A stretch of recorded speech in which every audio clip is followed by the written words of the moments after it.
inside the unsolved murder of JonBenét Ramsey, and the chilling evidence left behind. Hello viewers, in this video, I will tell you the story of child beauty queen JonBenét Ramsey. She was just 6 years old when she was found murdered on December 26, 1996. And nobody still don't know who killed her. On December 26, 1996, John and Patsy Ramsey reported that their 6-year-old daughter JonBenét Ramsey had been kidnapped, and that they had found a ransom note demanding $118,000. A few hours later, she was found dead in the family home in Boulder, Colorado. The shocking murder of JonBenét Ramsey was just the beginning of a decades-long mystery. In the days, weeks, months, and years that followed, authorities and amateur sleuths alike tried to answer one question: who killed the child pageant star? Had it been a home intruder? Were JonBenét's parents responsible for her death? And what did her 9-year-old brother Burke know? As the case twisted and turned under the ever-present glare of the media, police considered hundreds of possible suspects. They looked into the lives of housekeepers, neighbors, and even far-flung pedophiles. But despite a number of confessions and clues, the murder of JonBenét Ramsey remains unsolved. Today, the photos from the young girl's beauty pageants stand as haunting reminders of the bright life mysteriously extinguished years ago. Here's the full story of what happened to the child beauty queen and the people who may have been responsible. JonBenét Ramsey's short life seemed glamorous, at least on the surface. She was born on August 6, 1990, to John and Patsy Ramsey home. JonBenét spent much of her time competing in and winning beauty pageants for children. By the time she was 6 years old, JonBenét had already won titles like America's Royal Miss, Little Miss Colorado, and National Tiny Miss Beauty, among others. She had also posed for several glamour shots, which many would later criticize as inappropriate for her young age. Aside from the pageant circle, JonBenét had a relatively normal life. She lived with her affluent parents and older brother Burke in Boulder, Colorado, and attended High Peaks Elementary School. On December 25, 1996, she and her family celebrated Christmas like millions of others around the world, but that holiday was the last time that anyone ever saw JonBenét Ramsey alive. According to her parents, all seemed to be well when they put their daughter to bed that night. No one aside from the killer or killers knows exactly what happened in the late night and early morning hours. As the Ramseys told it, they first realized that something was wrong around 5:30 a.m. It was then that Patsy spotted paper stuck on the staircase. Picking it up, she found a 2.5-page ransom note. In it, the author claimed, "We have your daughter demanded $118,000 for JonBenét's safe return, and promised to call with more information by 10 a.m. tomorrow. I just remember when I read, 'We have your daughter Patsy Ramsey,' later recalled, I just felt this overwhelming fear, and I just dashed back up those stairs as fast as I could and pushed her door open."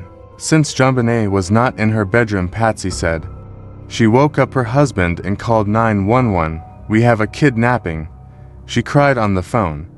"Hurry please, there's a note left and our daughter's gone." Though police, family, and friends descended on the house, they found no sign of the missing girl. After a few hours, most of the officers left, leaving behind a detective named Linda Arndt to wait with JonBenét's parents. Arndt, who found it odd that neither parent reacted when the kidnappers failed to call by 10 a.m., suggested that John Ramsey look through the house again. Maybe she told him he could see if anything seemed out of place. John then went down to the basement, a place the police had not searched yet. There John found JonBenét's dead body. She'd been brutally bludgeoned over the head, strangled with a garrote made from a nylon cord and one of her mother's paintbrushes, and possibly sexually assaulted. "I knew instantly what I found. I found my daughter," John Ramsey later said. She was lying on a white blanket. The blanket was wrapped around her. Her hands were tied above her head.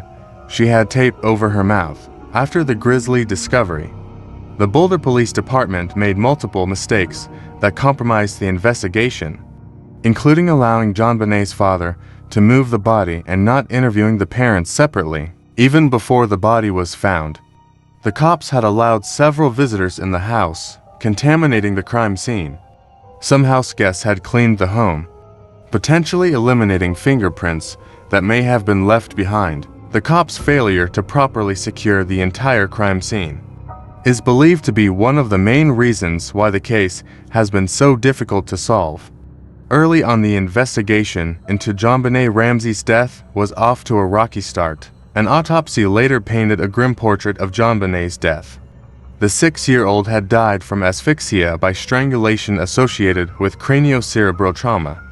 In other words, she'd been hit in the head very hard and strangled. It didn't take long for suspicion to fall on John and Patsy Ramsey.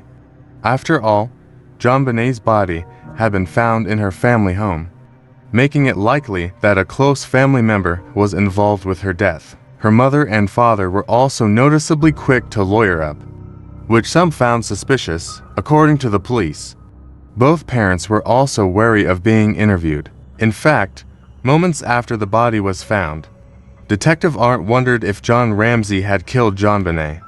As she watched him carry his dead daughter up from the basement, she wondered if he tried to kill her too. I remember, and I wore a shoulder holster tucking my gun right next to me and consciously counting that I've got 18 bullets, Arndt recalled. Early investigations did indeed seem to circle back to one place, the Ramsey house, the garret used to kill JonBenét. It was made with one of Patsy's paintbrushes. The paper used for the ransom note, it was torn from a notepad that was already in the home. Pen also found in the house. Even the content of the ransom note seemed suspicious. For one, it went on for pages and pages, while most ransom notes tend to be short. For another, the author was after an oddly specific amount of money, $118,000. Turns out that was the exact same amount of money that John Ramsey had received as a bonus that year. His colleagues would later say that very few people other than John himself would be familiar with that number. Police soon began to consider John and Patsy Ramsey their primary suspects. The theory was that they'd killed JonBenét by accident and then staged a crime scene to make it look like she'd been killed by an intruder. Meanwhile, JonBenét's parents adamantly denied the accusations. Some claim that JonBenét Ramsey's grave is a clue in the case, because her parents chose to put December 25, 1996 as her date of death, even though her body wasn't found until the next day. "We were outraged. We were shocked," said John Ramsey. "How could they think that? We were a normal family." But the widely circulated photos of JonBenét in her pageant wear continued to cast a negative light on her parents. Patsy defended her daughter's gift at performing, while John insisted beauty pageants were just one of JonBenét's many hobbies. These claims didn't help their reputation. However, as the mystery dragged on, some investigators started considering other options. Lou Smith, a Colorado detective called out of retirement to help with the case, initially considered it a slam dunk and suspected the parents, but the more he looked into it, the more he doubted their guilt.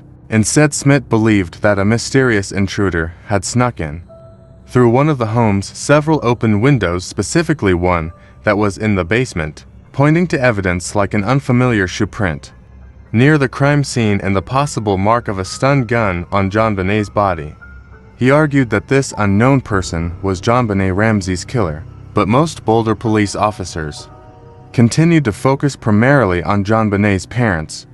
Eventually, Smith resigned from the case in frustration. "I cannot in good conscience be a part of the persecution of innocent people," Smith stated. "It would be highly improper and unethical for me to stay when I so strongly believe this. But if the parents didn't kill JonBenét Ramsey, then who did?" As time marched on, investigators have gathered a long list of possible suspects. To this day, most people believe that JonBenét Ramsey's parents were responsible for her death, even though they were never officially charged with the murder. Ever since the case took off, John Ramsey has blamed the Boulder Police Department for making them look guilty in the media. "The police were not there to help us, they were there to hang us." With the case wide open, many people still buy into the Ramseys "did it" theory. They usually believe that the couple worked together either throughout the entire time span of the crime or at least a portion of it. However, a few have speculated that either John or Patsy committed the crime on their own, with their spouse covering for them in the aftermath. But the Ramseys have never been the only potential suspects. Those who believe in the Ramseys' innocence stand by the intruder did it theory. One popular branch of this theory is that a pedophile was behind the crime, especially considering JonBenét's heavy involvement in pageants. One early suspect was a local sex offender named Gary Oliva, who allegedly told a friend he'd hurt a little girl shortly after the murder in 1996. However, DNA testing eventually cleared him in the case. Years later, in 2006, a pedophile named John Mark Carr confessed outright to killing JonBenét Ramsey in a love game gone away. But he too was soon cleared by DNA. Another branch of the intruder theory is that it was someone who the Ramseys personally knew. One intriguing potential suspect is their housekeeper, Linda Hoffman-Pugh. Not only did she carry a key to the home and know the family's schedule, but she may have also potentially seen a pay stub with John Ramsey's bonus. And according to Patsy, Ramsey, Hoffman-Pugh had recently asked for a loan of several $1,000s. Other suspects have ranged from a local electrician who was reportedly involved in a property dispute with the Ramseys to the local town Santa, who allegedly chose Ramsey to be his special friend.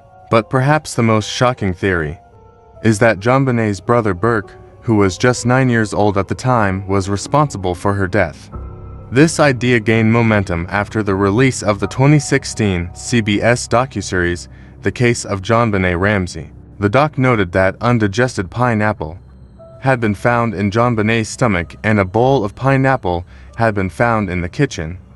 But Patsy denied preparing a pineapple for JonBenét. As the controversial theory goes, Burke prepared the pineapple for himself as a late-night snack. But when JonBenét took a piece, Burke supposedly hit her over the head with an object, perhaps a flashlight. Their parents, thinking JonBenét dead, then staged her murder. In response to the doc, Burke Ramsey sued CBS for $750 million and both parties later settled. But for all the confessions, clues, and conspiracy theories, authorities are no closer to solving this case today than they were in 1996. Decades after the murder, we're still asking the same question. Who killed JonBenét Ramsey? Only time will tell if we'll ever get a clear answer. For now, the full truth about JonBenét Ramsey's death seems to have tragically died with her. So viewers, this was the unsolved murder of JonBenét Ramsey, and the chilling evidence left behind it. Viewers, like other cases, her case remained unsolved, and police did not find her killer. Friends, what you can say about her, who killed her? Please tell me in the comments section. If you like this story, please like this video, and subscribe my channel for more amazing, horrible, real stories. And do not forget to press the bell icon. Take care of yourself, and I meet you in a new video.